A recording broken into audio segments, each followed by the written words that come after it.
There's no way to control it anywhere around. Everyone's calling around. You don't think, wink, wink, nudge, nudge, the Leafs had an idea that John Tavares might have become a free agent 7 years ago? I think they probably had an idea. So it happens all the time.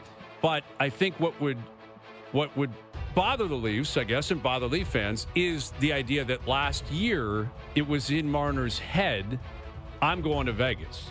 So then it was like all year was just, I'm buying my time and I'm getting to Vegas, because that takes on a different complexion. I think that's what bothered people in Long Island about Tavares. Yeah, not that he didn't work hard and play hard. That's what they want to do. If he had interest saying, when my tenure's over in Toronto and it's going to be Vegas after that, what is so bad about that, Hayes? Well, there's nothing wrong with that. Now, it does bring into question, where was your head at all season?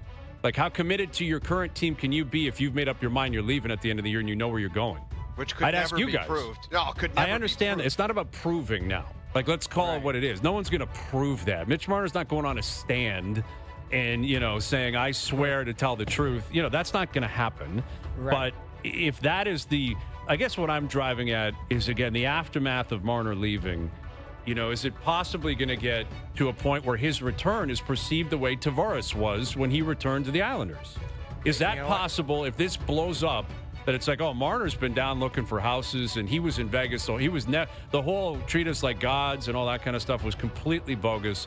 They were never going to do anything. Wow. And then what Leaf fans are going to do, I can tell you, is, well, why didn't you try to broker the deal last summer? Like, if you were going to Vegas, why not work something out? Why not waive and agree and go to Carolina? You don't really care about Toronto anymore. You made up your mind, you're leaving. Some guy told me his parents were looking for houses in Vegas. I was like, I don't think that's true. I don't think guys' parents move to the city that you play hockey in the NHL. Depends on the certain, posse, we call it. Everybody, it's different than when we played, guys. It's different that nowadays the money is so big. The parents are part of the package. The age and everybody. To move to the city that you're playing in? I mean, that is insane, old world. Well, it depends on what the parents do for a living. I don't know. I mean, if they have a job here, if they're retired. Yeah. Anyway, whatever. It was just a weird comment where somebody said, yeah, I heard the parent, it's just stupid idiot. Well, and that's what's going to come here and that's my point about something that can't be controlled by anybody. And the Leafs will have no reason to control it because Marner's gone. So you have no reason to control the way the general public feels about him. And Mitch may not care. I don't know. Maybe he doesn't care. Maybe he's already gone. I think he doesn't, Brian. He doesn't care. Possibly not. Well, Possibly. My question is... He is from here, and he's likely going to live here and be here. Yeah, but you know what it's like when you're mentally committed to just saying, I'm done with that place. You don't care what anybody thinks, and you're out the door, and you want to start fresh somewhere else. So let me ask you guys... Let's project. Now, Toronto is not it's not a vindictive town. Canadians don't act that way generally. When let's say it's in Vegas, he signs in Vegas, he'll play here once a year the rest of his career. So he's not going to be here a lot.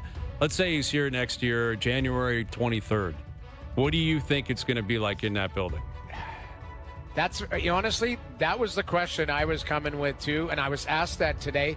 I can't tell you the answer until we know the outcome. So you're saying if he signs with Vegas, correct? This is either a trade. Sure. Regardless of whether there's a sign and trade or not. Okay. Let's just say he's out of here and he's in Vegas.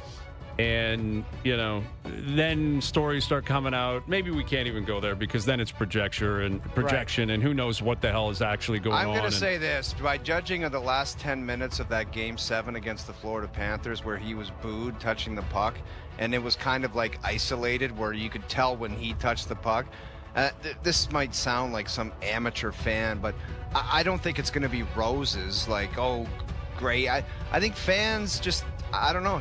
And I'm just going off of like Twitter where people are like, oh, Mitch did this and Mitch did that. At the end of the day, I don't know if the fan base is going to be capable of saying, you gave us some great years. You were one of the franchise best player.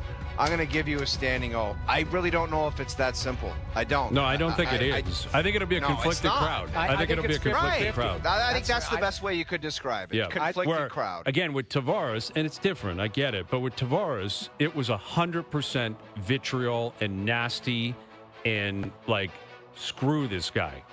Like, how dare you turn your back on this team? Which, again, screw this guy because you screwed us. Yes, exactly. Where if it's true that Marner last summer was like, I'm out of here. I'm going to Vegas.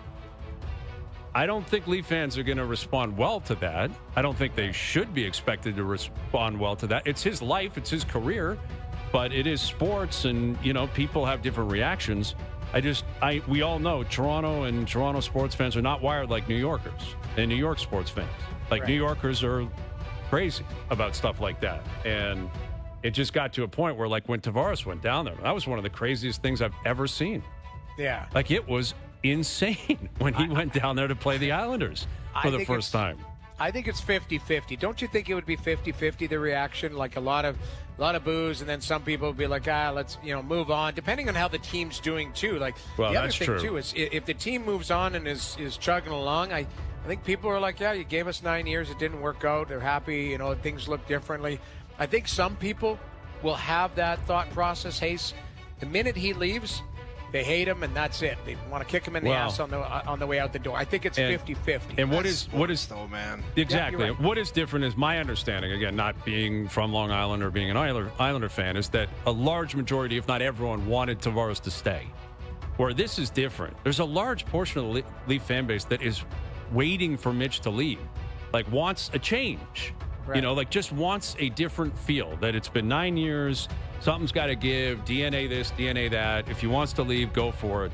And that's why I do think it'll be split. It's that I think a lot of people will just say, hey, it was the best for both parties. Like, that's kind of where I stand on this. Like, and you just got to go. Like, you're going to go. If he ends up in Vegas and it sounds like it, he's picking a great spot, to his credit. Yeah. Like, that's a team that wants to win, and it's a very good team, and sounds like he's going to get a long-term deal. And one of the biggest things about it was the timing of it. His deal was up at this particular moment. If it was the other way around and it was Morgan Riley or it was William Nylander, it probably would have been them. But it just so happens that Mitch's deal's up. And like you say, it wasn't the whole idea of you're the one that's got to go. It's probably time to do something different. Yes. And he is the one that's up. It's not just about the player. It's about allocating money too.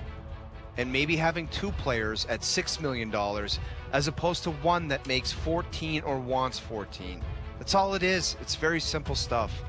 Well, and what you have now, because of the contracts that the Leafs have signed over the last few days, John Tavares on Friday, a 4-year deal at $14.3 million with deferred money, which is a huge, team-winning contract. Right. Now, John's going to be 35, right? We'll see what he is in 2 or 3 years, or maybe it's appropriate. I think that's important to point out. I think right now it's a great deal, and I credit Tavares. We talked about it extensively last week. We were yelling and screaming about it. I think it's in his best interest to do exactly what he did. Get out in front of it, sign the deal, make it look like it's all